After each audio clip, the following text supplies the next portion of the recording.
If you feel the same energy that I do, if you feel the same urgency that I do, if you feel the same passion that I do, if you feel the same hopefulness that I do, if we do what we must do, then I have no doubt that all across the country, from Florida to Oregon, from Washington to Maine, the people will rise up in November, and John Kerry will be sworn in as president, and John Edwards will be sworn in as vice president, and this country will reclaim its promise, and out of this long political darkness, a brighter day will come. Thank you very much, everybody. God bless you. Thank you.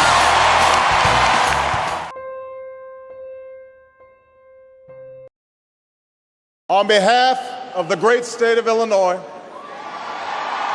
crossroads of a nation, land of Lincoln, let me express my deepest gratitude for the privilege of addressing this convention. Tonight is a particular honor for me because, let's face it, my presence on this stage is pretty unlikely. My father was a foreign student, born and raised in a small village in Kenya.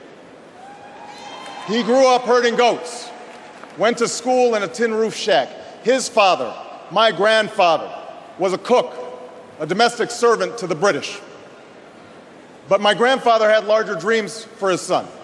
Through hard work and perseverance, my father got a scholarship to study in a magical place, America, that shone as a beacon of freedom and opportunity to so many who had come before. While studying here, my father met my mother. She was born in a town on the other side of the world, in Kansas.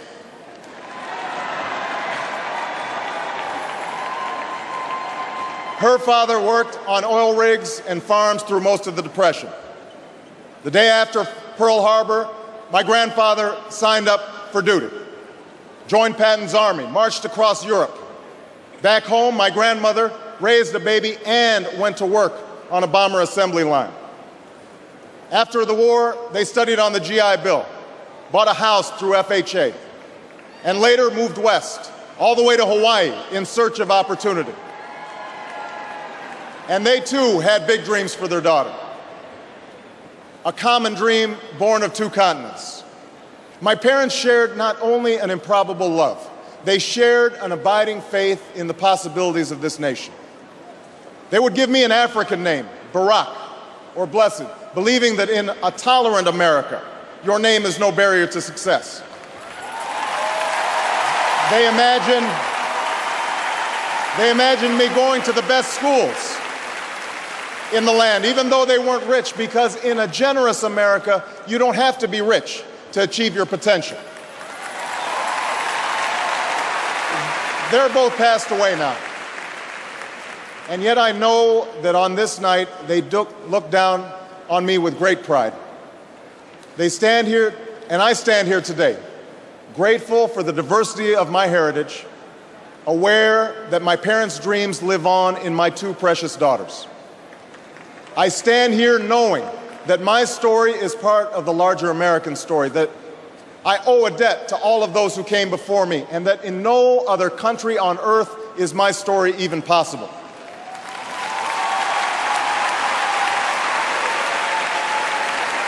Tonight, we gather to affirm the greatness of our nation, not because of the height of our skyscrapers or the power of our military or the size of our economy.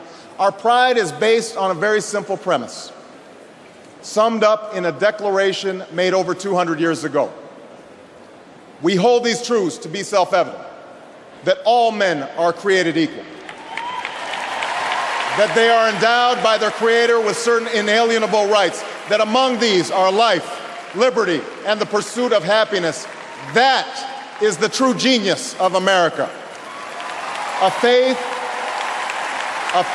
in simple dreams, an insistence on small miracles, that we can tuck in our children at night and know that they are fed and clothed and safe from harm. That we can say what we think, write what we think without hearing a sudden knock on the door. That we can have an idea and start our own business without paying a bribe. that we can participate in the political process without fear of retribution, and that our votes will be counted, at least most of the time.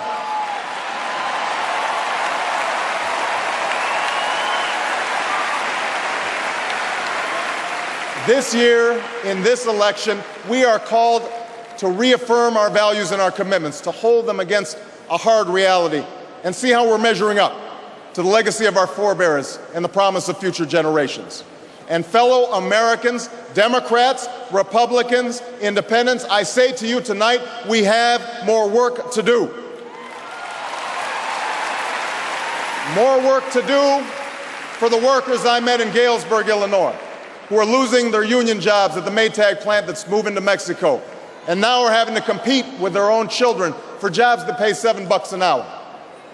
More to do for the father that I met who was losing his job and choking back the tears, wondering how he would pay $4,500 a month for the drugs his son needs without the health benefits that he counted on.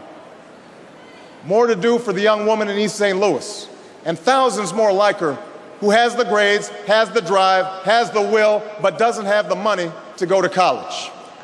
Now, don't get me wrong. The people I meet in small towns and big cities, in diners and office parks, they don't expect government to solve all their problems. They know they have to work hard to get ahead, and they want to. Go into the collar counties around Chicago, and people will tell you they don't want their tax money wasted by a welfare agency or by the Pentagon. Go into any inner city neighborhood, and folks will tell you that government alone can't teach our kids to learn. They know that parents have to teach, that children can't achieve unless we raise their expectations and turn off the television sets and eradicate the slander that says a black youth with a book is acting white. They know those things.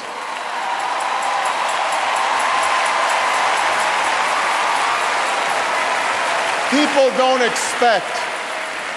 don't expect government to solve all their problems. But they sense deep in their bones that with just a slight change in priorities, we can make sure that every child in America has a decent shot at life, and that the doors of opportunity remain open to all. They know we can do better, and they want that choice. In this election, we offer that choice. Our party has chosen a man to lead us who embodies the best this country has to offer, and that man is John Kerry.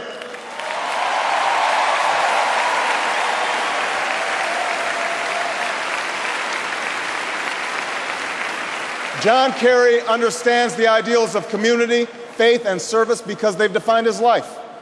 From his heroic service to Vietnam, to his years as a prosecutor and lieutenant governor, through 2 decades in the United States Senate, he's devoted himself to this country. Again and again, we've seen him make tough choices when easier ones were available. His values and his record affirm what is best in us. Hope in the face of difficulty, hope in the face of uncertainty, the audacity of hope. In the end, that is God's greatest gift to us, the bedrock of this nation, a belief in things not seen, a belief that there are better days ahead. I believe that we can give our middle class relief and provide working families with a road to opportunity. I believe we can provide jobs to the jobless, homes to the homeless, and reclaim young people in cities across America from violence and despair. I believe that we have a righteous wind at our backs, and that as we stand on the crossroads of history, we can make the right choices and meet the challenges that face us. America, tonight, if you feel the same energy that I do, if you feel the same urgency that I do, if you feel the same passion that I do, if you feel the same hopefulness that I do, if we do what we must do, then I have no doubt that all across the country, from Florida to Oregon, from Washington to Maine, the people will rise up in November, and John Kerry will be sworn in as president, and John Edwards will be sworn in as vice president, and this country will reclaim its promise, and out of this long political darkness, a brighter day will come. Thank you very much, everybody. God bless you.